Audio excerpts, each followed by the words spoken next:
میرے نبی نے فرمایا مجلس میں بیٹھے ہوئے مسجد میں، کہا کہ یہ جو دروازہ ہے نا اس سے ایک جنتی آنے والا ہے۔ تو لوگوں نے دیکھا ایک مدینے کے مقامی آدمی ذرا بوڑھے، وہ مسجد میں اندر آئے، داڑھی میں وضو کا پانی، ہاتھ میں جوتا، نماز میں شریک ہو گئے۔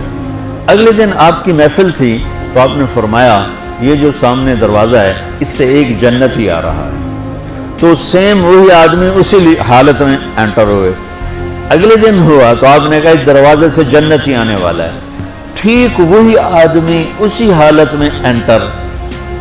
اس مجمع میں ایک صحابی بیٹھے ہیں، ان کا نام ہے عبداللہ بن عمرو۔ یہ 1,24,000 صحابہ میں ان کی ایک سپیشلٹی ہے کہ یہ سب سے زیادہ عبادت کرتے تھے، سب سے اتنی عبادت کسی نے نہیں کی۔ ساری رات نفل پڑھتے تھے، سارے دن کا روزہ رکھتے تھے، اور دن رات میں ایک قرآن ختم کرتے تھے۔ کوئی ہمارے جیسا اول تو کر نہیں سکتا، کرے گا تو چوتھے دن پاگل ہو جائے گا، دماغ خشک ہو جائے گا، اور انہوں نے نبھا کے دکھایا۔ رات پوری تہجد، دن پورا روزہ، اور رات اور دن میں ایک ختم قرآن۔ اب ان کو خیال آیا کہ یہ بابا جی مجھ سے بھی زیادہ عبادت کرتے ہیں، جو ان کو یوں ڈائریکٹ جنت کی بشارت ملی اور مجھے نہیں ملی، تو میں دیکھتا ہوں یہ کون سی عبادت کرتے ہیں۔ کیا یہ ساری رات سجدے میں پڑے رہتے ہیں، رکوع میں کھڑے رہتے ہیں، قیام میں کھڑے رہتے ہیں، کیا کرتے ہیں؟ تو ان کے پاس پہنچ گئے، چاچا کہ تھوڑا والد صاحب کی ناراضگی ہے، دور رہنا چاہتا ہوں، 2-3 دن ٹھہر جاؤں آپ کے پاس؟ ہاں ہاں ہاں بیٹا آ جاؤ آ جاؤ آ جاؤ۔ اب عشاء کی نماز کے فوراً بعد انہوں نے چادر اوپر لی اور چادر میں یوں سوراخ کیا اور یوں لیٹ کے دیکھنے لگے کہ اب یہ بزرگ کیا کرتے ہیں۔ بزرگ تشریف لائے، سرانے پہ سر رکھا، اللہم بسمک اموت و احیا، سونے کی دعا پڑھی، اور تھوڑی دیر بعد خراٹے آتے۔ وہ بڑے حیران ہوئے، بھئی میرا تو خیال ہے یہ ساری رات سجدہ کرے گا تو رو رو مصلی تر کر دے گا، یہ تو خراٹے چون جاندنا ہو جا رہے ہیں۔ اب وہ دیکھ رہے ہیں ابھی اٹھے گا ابھی اٹھے گا ابھی اٹھے گا، تو انہوں نے کپڑا اتار دیا، ابھی سویا ہوا ہے۔ وہ فجر کی اذان پہ اٹھے اور ان کا دماغ چکر کھا گیا، بھئی اے کی بڑی تہجد دے 2 نفل بھی نہیں تو جنت دی بشارت 3 دن کٹھی۔ انہوں نے کہا کل دیکھوں گا، کل شاید کچھ اور کریں گے۔ اگلے دن آئے پھر اسی طرح یوں کر کے لیٹ گئے، اور بزرگوں نے بھی یوں کیا، اور بسمک اموت و احیا، اور پورا کمرہ خراٹے نال۔ وہ پھر پریشان، یہ کب اٹھے گا کب اٹھے گا؟ فجر کی اذان پہ اٹھے تو اور ان کی حیرت بڑھ گئی، کہنے والا سچا، اس کے بات کو تو چیلنج ہو نہیں سکتا، وہ محمد مصطفیٰ ہیں، لیکن یہ چکر کیا ہے، یہ جنت مل کیسے رہی ہے؟ چلو ایک رات اور صحیح۔ تیسری رات آئے، یہ یوں لیٹے وہ یوں لیٹے، یہ دیکھتے رہے وہ سوتے رہے، حتیٰ کہ فجر کی اذان پہ آنکھ کھلی تو یہ نا پھٹ پڑے، کہنے لگے چاچا بات بتاؤں؟ کہنے کیا؟ کہ میری کوئی جھگڑا نہیں تھا ابا سے، میں نے 3 دن مسلسل تیرے بارے میں سنا جنتی آ رہا، 3 دن تجھے اللہ کے نبی نے بشارت دی، جنتی ہے جنتی ہے جنتی ہے، لیکن میں اس بات پہ حیران ہوں تو ساری رات سوتا رہتا۔ اس زمانے میں منافق بھی تہجد نہیں چھوڑتے تھے، فرض نماز تو فرض نماز ہے، منافق بھی تہجد نہیں چھوڑتے تھے۔ تو کہنے لگے کیا کرتے ہو؟ ساری رات تو سوتے گزار دیتے، کیا کرتے ہو؟ کہنے لگے بھتیجے جو تو نے دیکھا ہے یہی کرتا ہوں۔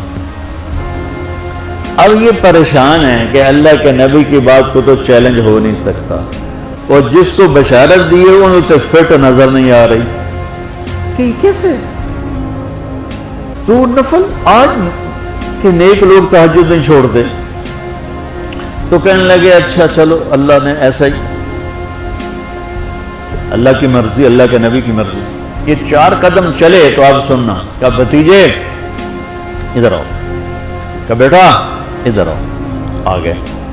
کہنے لگے اب تمہیں اصلی بات بتاؤں، اب تمہیں اندر کی بات بتاؤں۔ نے کہا کیا ہے کیا ہے؟ اب وہ تیار ہو گئے کہ یہ کہیں گے میں 3 دن بیمار تھا اس لیے میں اٹھ نہیں سکا، ورنہ میں تو ساری رات سجدے میں گزارتا ہوں، میں تو ساری رات روتے روتے گزارتا ہوں، تو 3 دن میں بیمار تھا، میرے پیٹ میں درد تھا، میرے سر میں درد تھا، تو میں اٹھ نہیں سکا، ورنہ تو دیکھتا تو حیران ہو جاتا میری رات کیسے ہوتی۔ کہتا ہاں جی جی جی، تو کہنے لگے مجھے دیکھو، یہاں ہاتھ رکھا، یہ جو دل ہے نا، دل اس میں دنیا کے کسی انسان کی نفرت نہیں ہے، اور جب اللہ کسی کو کوئی رزق دیتا ہے تو مجھے کبھی حسد نہیں ہوا، مجھے خوشی ہوتی ہے۔ تو ان کی جو باڈی لینگویج تھی نا، حیرت میں ڈوب گئے، وہ کہتے ہیں ہاں بات ہے، سمجھ آ گئی، یہی سے۔ انہوں نے ایسا نہیں کیا، وہ کہنے لگے ہاذا ہوا، اچھلے اپنی جگہ سے، ہاذا ہوا، چاچا اب سمجھ میں آ گیا، سمجھ میں آ گیا، یہی ہے جو آپ کا سینہ اللہ نے پاک کر دیا ہے، اس پر آپ کو جنت ملی ہے۔ یہ صرف تہجد نفلاں تین سوکھی نہیں لبدی، یہ جو آپ کا سینہ پاک ہے۔ اب پہلی حدیث کے ساتھ جوڑو، میرے نبی نے فرمایا، میرے بیٹے انس، میری ایک عظیم الشان سنت ہے کہ اپنے دل کو دنیا کے انسانوں سے، میرے بچوں سنو، یہ نہیں فرمایا مسلمانوں سے دل صاف رکھ، فرمایا پوری دنیا کے انسانوں سے دل صاف رکھو۔ یہ بچیاں کر لیں، آپ کر لو، میں کر لوں، یہ تمہارے استاد کر لیں، کوئی کر لے، میرے رب کی قسم بڑے بڑے عبادت گزار ان کی پرواز کو نہیں پکڑ سکتے، بڑے بڑے سجدہ کرنے والے اور رکوع کرنے والے نفلی ان کی پرواز تک نہیں پہنچ سکتے۔ ایک اس وجہ سے کہ یہ عظیم الشان سنت ہے، ایک اس وجہ سے کہ اس کے کرنے والے بڑے تھوڑے ہیں، ایک اس وجہ سے کہ یہ مشکل بہت ہے کہ آدمی کو خود ذبح ہونا پڑتا ہے تب جا کر یہ چیز ہاتھ میں آتی۔ ایسے نہیں ہے کہ تہجد کے لیے نیند قربان کر دی، ہم جماعت میں گئے 40 دن کے لیے تھوڑا رکا سکا کھا لیا اور گھر کی جدائی برداشت کر لی، یہ پل پل کی موت ہے، پل پل کی عزت نفس پہ چھریاں ہیں، اور پھر یہ مسکرا کے چلتا ہے، یہ مقام اسے جبریل سے بھی اوپر لے جاتا ہے۔